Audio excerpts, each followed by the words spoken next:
कहा था ना भाइयों बहनों, मैं आपसे पूछना चाहता हूं, ये मंदिर निर्माण का काम 55 वर्षों तक शासन करने वाली कांग्रेस भी तो कर, जिन्होंने पहले चिकित्सा शिक्षा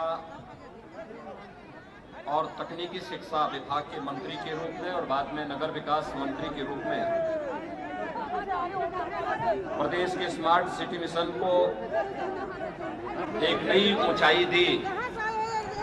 प्रदेश के सरकार के मंत्री श्री आशुतोष टंडन गोपाल जी, महानगर अध्यक्ष श्री मुकेश शर्मा जी, भारतीय जनता पार्टी की वरिष्ठ नेत्री के रूप में मंच पर उपस्थित श्रीमती अपर्णा यादव जी, पूर्व महानगर अध्यक्ष श्री राजेंद्र तिवारी जी, महानगर उपाध्यक्ष राकेश कुमार सिंह जी, विधानसभा संयोजक राकेश मिश्रा जी, योगेश चतुर्वेदी जी, कृष्ण प्रताप सिंह जी, देवेंद्र कुमार वर्मा जी, शैलेंद्र राय जी, नगर निगम के हमारे पार्षदगण श्री अरुण तिवारी जी, संजय सिंह राठौर जी, राम कुमार वर्मा जी, राजेश सिंह गब्बर जी, मनोज अवस्थी जी, प्रमोद सिंह राजन जी, हरीश चंद लोधी जी, के जायसवाल जी, श्रीमती मिथिलेश सिंह चौहान जी और उपस्थित सभी भाइयों बहनों, चतुर्थ चरण के चुनाव प्रचार के हम लोग लगभग अंतिम प्रहर में इस समय चल रहे हैं और इसीलिए मैं आप सबका आह्वान करने के लिए आया हूं। याद करिए 2014 में एक साजिश के तहत गोपाल जी की सभा को रोकने का यहां प्रयास हुआ था और तब भी मैं यहां पर आया था। मैंने आह्वान किया था यहां पर कि आप सभी गोपाल जी को वोट दीजिए और मैं धन्यवाद दूंगा कि उस समय 27,000 से अधिक मतों से आपने गोपाल जी को यहां से चुनाव जिता के भेजा था।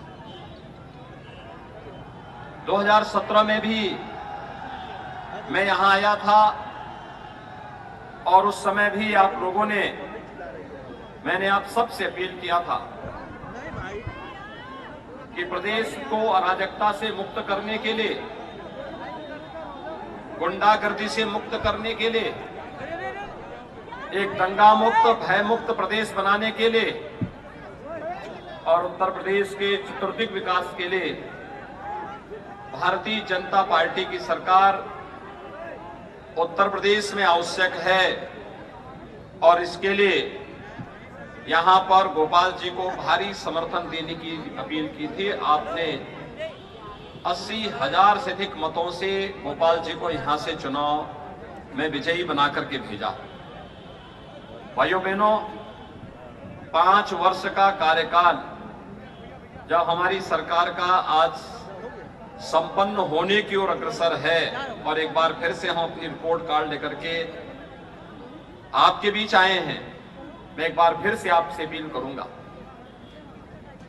कि इन 5 वर्षों में जो कार्य भी हुआ है प्रदेश के अंदर, सुरक्षा के मुद्दे पर दंगा मुक्त भय मुक्त प्रदेश बनाने के लिए, कर्फ्यू मुक्त प्रदेश बनाने के लिए, वो आपके सामने है।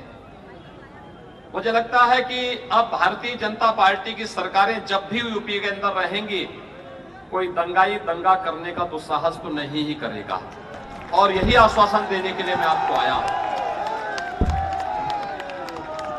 जिस प्रदेश की रफ्तार को कर्फ्यू तो क्या कोरोना भी न रोक पाया हो।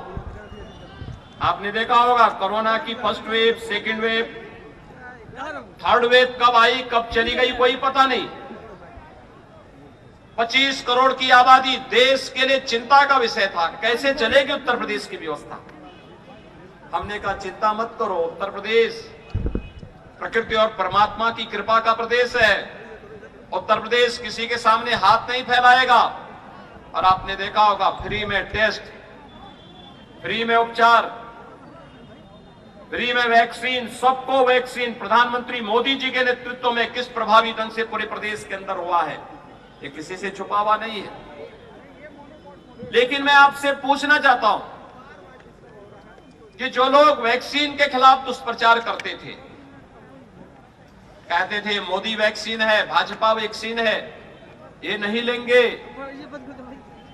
आखिर वैक्सीन ने साबित किया है कि जिन लोगों ने वैक्सीन की दोनों डोज ली है, थर्ड वेव उनका बाल बांका नहीं कर पाया है। वैक्सीन के कारण कोरोना ने देश के अंदर करोड़ों लोगों को बचाया है। जो लोग खिलवाड़ कर रहे थे, आज उनको जवाब देने की आवश्यकता है, बताने की आवश्यकता है कि अगर मोदी वैक्सीन और भाजपा वैक्सीन से हमारी जान बची है और तुम जान पर खिलवाड़ कर रहे थे, उनको मुंहतोड़ जवाब देने का समय है। उत्तर प्रदेश विधानसभा का चुनाव, उनको बताए जाने की आवश्यकता है कि अगर इस वैक्सीन ने जान बचाई है तो ये भले ही बीजेपी वैक्सीन हो या फिर मोदी वैक्सीन, वोट भी वहीं जाएगा। और मुझे लगता है कि अगर इसको हम बोलते हैं तो आने वाले समय में मानवता के साथ खिलवाड़ करने का दुस्साहस कोई नहीं कर पाएगा। अन्यथा जब कोरोना कालखंड में मानवता को बचाने की लड़ाई चल रही थी, भाइयों बहनों, कुछ लोग जो जनता का हालचाल नहीं पूछ रहे थे, सपा हो या बसपा या कांग्रेस, इनके नेताओं का कहीं अता पता नहीं था। उस समय या तो कोरोना वॉरियर्स आपकी सेवा में थे, या डबल इंजन की भारतीय जनता पार्टी की सरकार थी, और या भारतीय जनता पार्टी के जनप्रतिनिधि और भारतीय जनता पार्टी के कार्यकर्ता ही आपकी सेवा में उपस्थित थे। और उस समय भी मैं इस बात को बार बार कहता हूं कि जो व्यक्ति विपत्ति में सहयोगी न बन सकता हो, वह सच्चा साथी नहीं हो सकता है। कभी उस पर विश्वास मत करना। राजनीति में चुनाव आते ही ऐसे अवसरवादियों की बाढ़ आती है।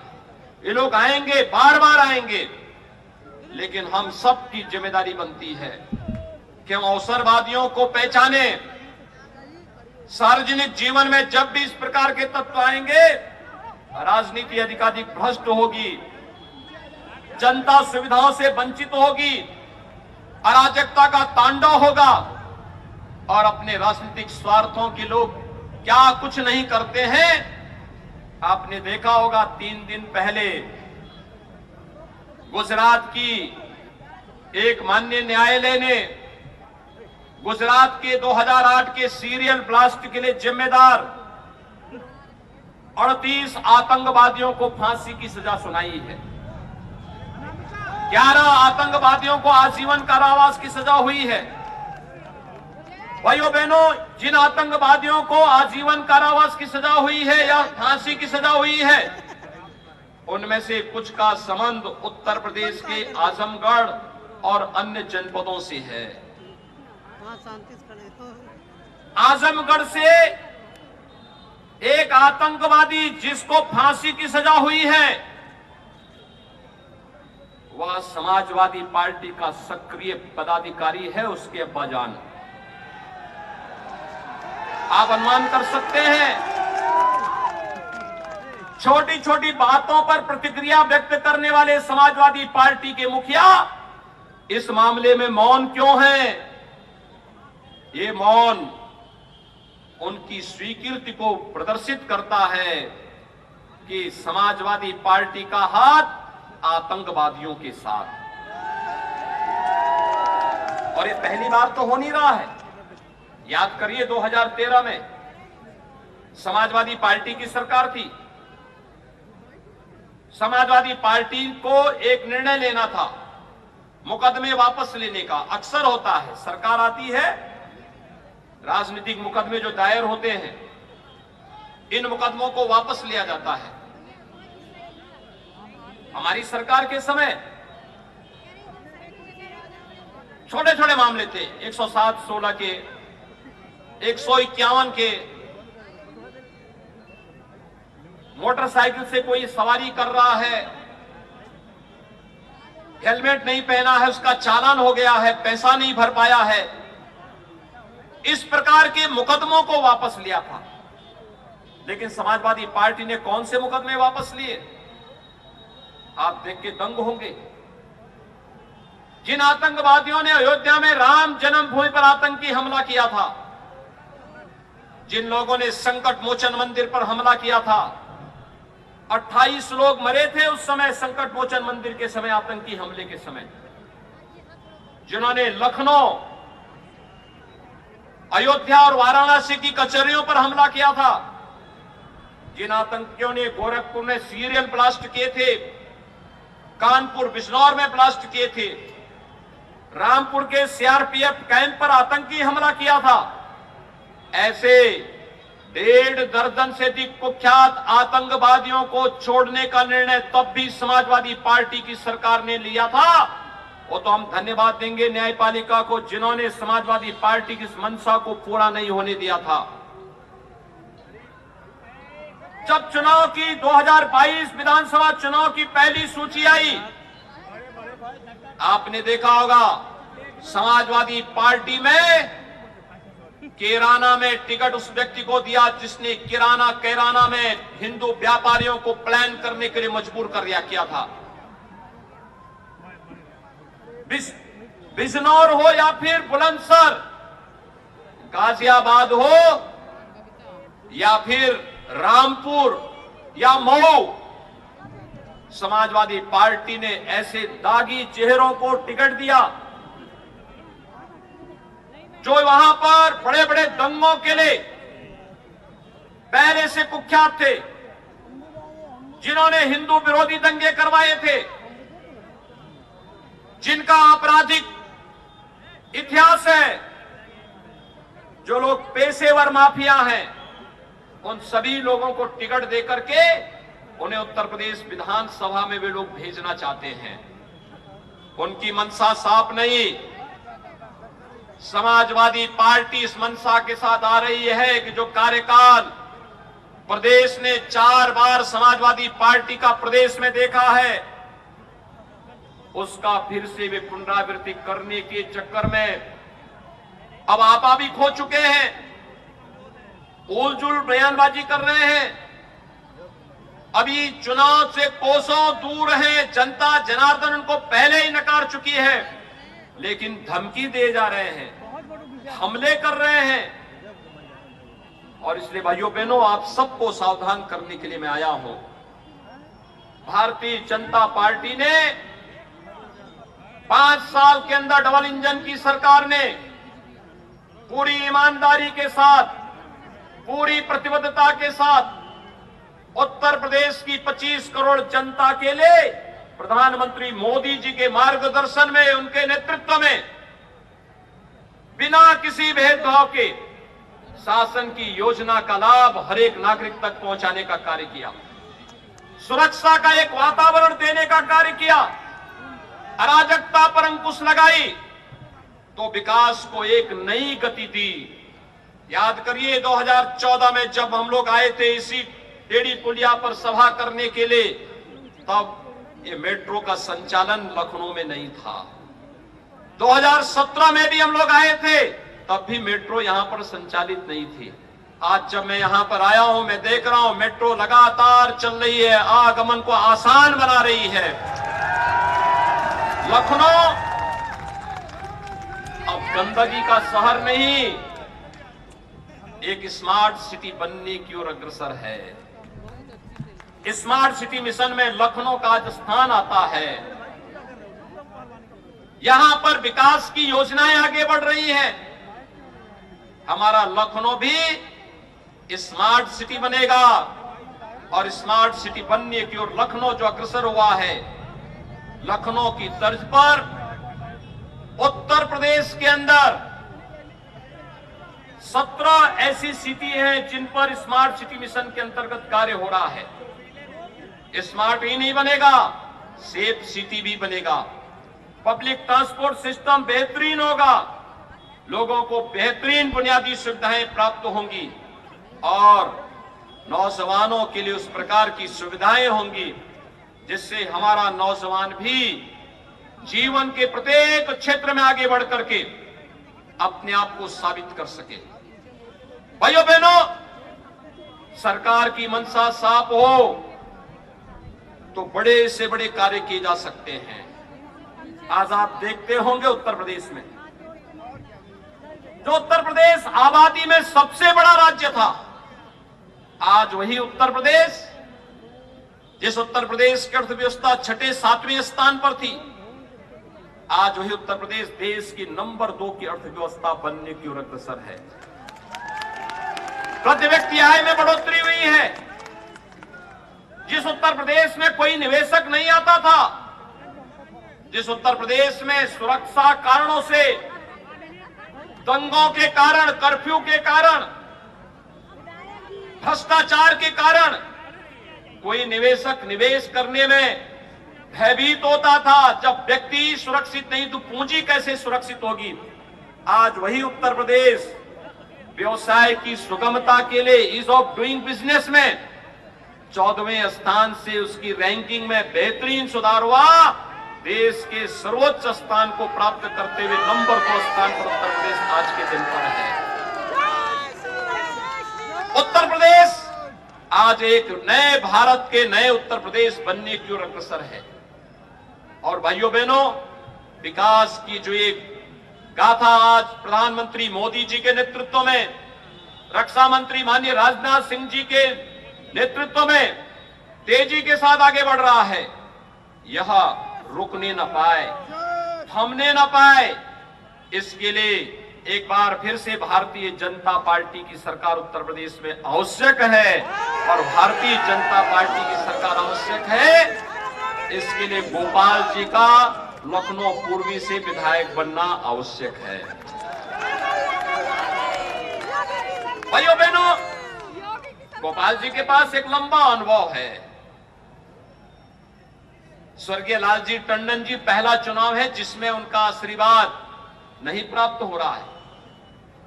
वे आज हमारे बीच नहीं। सरदेव अटल जी के अत्यंत प्रिय थे और लखनऊ की आवाज थे। आज टंडन जी हमारे बीच नहीं है, सरदेव अटल जी भी हमारे बीच नहीं है, लेकिन ये दोनों पवित्र आत्माएं जहां कहीं होंगी, अवश्य गोपाल जी को अपना आशीर्वाद दे रही होंगी और लखनऊ की जनता को अपना आशीर्वाद दे रही होंगी। वे वहां से इस बात का अवलोकन कर रही होंगी कि लखनऊ पूर्वी की जनता और लखनऊ की जनता सुरक्षा के लिए, सम्मान के लिए, स्वावलंबन के लिए कमल निशान को ही फिर से लखनऊ के अंदर लेकर के आने वाली है। और इसमें भाइयों बहनों कोई संदेह भी नहीं होना चाहिए।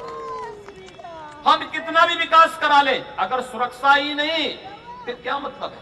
ये लखनऊ में तो आपसे ज्यादा कौन देखता है? मैं देखता था। मैं एक बार डीजीपी हमारे रिटायर हो रहे थे, मैं डीजीपी के आवास पे गया था। मैं जैसे निकल रहा था, मेरी नजर सामने पड़ी। सामने मुझे 4 बड़ी बड़ी कोठियां दिखाई दी। मैंने पूछा भैया किसकी कोठी है? तो मुझे बताया गया एक माफिया का नाम कि उसकी कोठी है। तो हमने कहा डीजीपी आवास के सामने। मैंने कहा कब बनी है? मुझे बताया गया है 2012 से 2016 के बीच में बनी है। तो मैंने कहा ये जमीन क्या उनकी अपनी पुश्तैनी जमीन थी? कहा साहब ये कहां है? तो समाजवादी पार्टी की सरकार के समय एक नारा लगता था, जो प्लाट खाली है वो प्लाट हमारा है। तो ये जमीन खाली थी, इसलिए उन्होंने, उस माफिया ने अपने हवेली बना दी है। हमने कहा भी क्या सुरक्षा का कोई खतरा किसी को नहीं हुआ? तो मैंने सुरक्षा एजेंसियों को भेजा। मैंने कहा भी जाके देखो, थोड़ा अवलोकन करो क्या है इसमें। रहने के लिए व्यक्ति एक मकान बनाएगा, लेकिन ये 4-4 कोठी बनाने का मतलब क्या है? तो पहले सुरक्षा एजेंसियों को सादी वर्दी में नहीं जाने दिया गया। तो मैंने कहा वर्दी पहन करके जाओ। कहा लोगों को पता लग जाएगा। तो मैंने कहा पता लगने लगे न लगे उससे क्या आपको फर्क पड़ रहा है?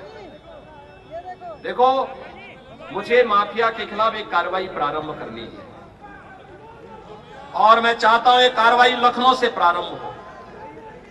और भाइयों बहनों, आपको याद होगा उत्तर प्रदेश सरकार ने अपना एक नया ब्रांड बनाया है। एक्सप्रेसवे के लिए भी बुलडोजर उपयोगी है और माफियाओं पर चढ़ाने के लिए भी। आप सहमत हैं ना? उत्तर प्रदेश का इंफ्रास्ट्रक्चर भी मजबूत हो रहा है। एक्सप्रेसवे के रूप में आज के दिन पर उत्तर प्रदेश जाना जा रहा है और लखनऊ की कनेक्टिविटी तो सबसे बेहतरीन हुई है एक्सप्रेसवे से। पूर्वांचल एक्सप्रेसवे पूर्वांचल को जोड़ रहा है, गंगा एक्सप्रेसवे पश्चिम उत्तर प्रदेश को जोड़ रहा है। इसके बगल में ही अभी हम लोग लखनऊ से कानपुर के बीच में एक ग्रीनफील्ड एक्सप्रेसवे का निर्माण कर रहे हैं। और भाइयों बहनों, लखनऊ के चारों ओर एक किसान पथ का निर्माण भी हो रहा है। तो अभी लखनऊ में एक एलिवेटेड हाईवे का निर्माण अलग से हम कर रहे हैं, जिससे लखनऊ की समस्या का समाधान अस्थायी, यानी ये गोमती नदी के पैरेलल पूरा हाईवे जाएगा। तो साहस न कर सके। आज आप देख सकते हैं प्रदेश में न दंगा है, न फसाद है, न कर्फ्यू है। कर्फ्यू का स्थान तो अब कावड़ यात्रा ने ले लिया है। जहां बाजारों में पहले बमबाजी होती थी, अब तो हर हर बम बम के नारों के साथ कावड़ यात्री निकल रहे हैं। पर्व और त्योहारों में कोई शांति भंग नहीं करता है। पहले भाइयों बहनों, पहले सफाई महोत्सव के नाम पर अगर आप अखिलेश जी से पूछो कि सफाई महोत्सव में क्या होता था, उनको स्वयं नहीं मालूम होगा, क्योंकि बड़े बाप के पुत्र हैं तो 12 बजे सो के उठेंगे, 2 बजे तक तैयार होने में लग जाएंगे, 4 बजे कोई व्यक्ति आएगा, कोई शिवपाल जैसा विद्वान आदमी आके समझाने के लिए जाएगा और 4 बजे के बाद फिर उनको 1 घंटा समझाएगा कि ये बोलना है। तो उनको देश दुनिया की जानकारी कितनी होगी आप स्वयं ही अनुमान लगा सकते हैं। और देखिए, नेताजी बहुत सूझबूझ वाले नेता हैं। आपने करहल में देखा होगा ना, मुलायम सिंह जी ने प्रत्याशी का नाम नहीं लिया, क्योंकि वो जानते हैं कि सपा वहां हार रही है। तो उन्होंने कहा, भाई देखो, जिसको तुम्हें वोट देना है दे देना। उन्होंने बहुत सहजता के साथ कहा। समाजवादी पार्टी का एक पदाधिकारी बोला कि नाम बोल दो ना, तो कहो भाई कौन है यहां से प्रत्याशी, मुझे पता ही नहीं है, जनता को चुनाव करने दीजिए। उन्होंने बहुत सहजता के साथ बोल दिया। और देखो, कहां शिवपाल बेचारा प्रदेश भर का नेता था, अब उसको कुर्सी भी नहीं मिली, सोफा के तक तो सोफे के हैंडल में बैठा हुआ है। हमने तो पहले किया था। आप सहज अनुमान लगा सकते हैं, जो अपना चाचा का नहीं हो सकता, क्या आपका होगा? और भाइयों बहनों, उनको कुछ देश और दुनिया की जानकारी नहीं, पता ही नहीं है। कभी वैक्सीन के खिलाफ दुष्प्रचार करेंगे। अभी 2 चरणों के चुनाव हुए थे, 2 चरणों में कुल 113 सीटों पर चुनाव हुए। तो 113 सीटों पर चुनाव होते, कहते हैं सपा तो 300 सीट जीत गई है। तो ये दिन में सपना देखने वाले लोग हैं, दिन में सोते हैं, इसलिए सपने भी दिन में देखते हैं। इसलिए भाइयों बहनों, प्रदेश को सपना देखने वाले नहीं बल्कि संकल्पों के साथ बढ़ाने वाली सरकार है। और उस संकल्प के साथ भारतीय जनता पार्टी की डबल इंजन सरकार लेकर के आपके साथ आई है। लोक कल्याण संकल्प पत्र में जो हमने कहा था वो करके दिखाया। देखो, 2014 में भी और 2017 में भी मैं आया था, तब मैंने कहा था ना, रामलला हम आएंगे, मंदिर वहीं बनाएंगे। कोई संदेह है क्या? ये काम कांग्रेस, सपा, बसपा किसी ने किया? कोई कर सकता था? भाइयों बहनों, हम लोगों ने तो कोरोना कालखंड में फ्री में वैक्सीन भी दिया और हर गरीब तक फ्री में डबल इंजन की सरकार है, डबल डोज राशन का भी पहुंचाया है। ये हमारी जिम्मेदारी थी, क्योंकि अब तक का इतिहास है, बीमारी से भी मौतें होती थी, महामारी के दौरान उससे कई गुना मौतें भूख से होती थी। बीमारी से भी नहीं मरने देंगे, भूखमरी से भी नहीं किसी को शिकार होने देंगे। और सरकार अपने संकल्पों पर पूरी मजबूती से खरी उतरी है। मैं कह सकता हूं कि भूख से कोई मौत प्रदेश के अंदर नहीं हुई। महोत्सव कैसे होने चाहिए? लखनऊ में उत्तर प्रदेश स्थापना दिवस, प्रदेश के अंदर परंपरागत उद्यम को बढ़ावा देने के लिए वन डिस्ट्रिक्ट वन प्रोडक्ट की हमारी कार्य योजना हो, जो आज देश की एक ब्रांड बनी है, आत्मनिर्भर भारत का आधार बनी है, वो योजना हो, या फिर अयोध्या का दीपोत्सव का कार्यक्रम।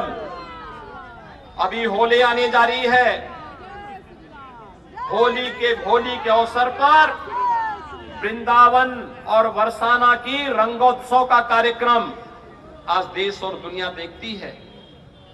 धरती पर देवताओं की दीपावली कैसे होनी है, आपको अगर देखना है तो काशी की देव दीपावली देखिए।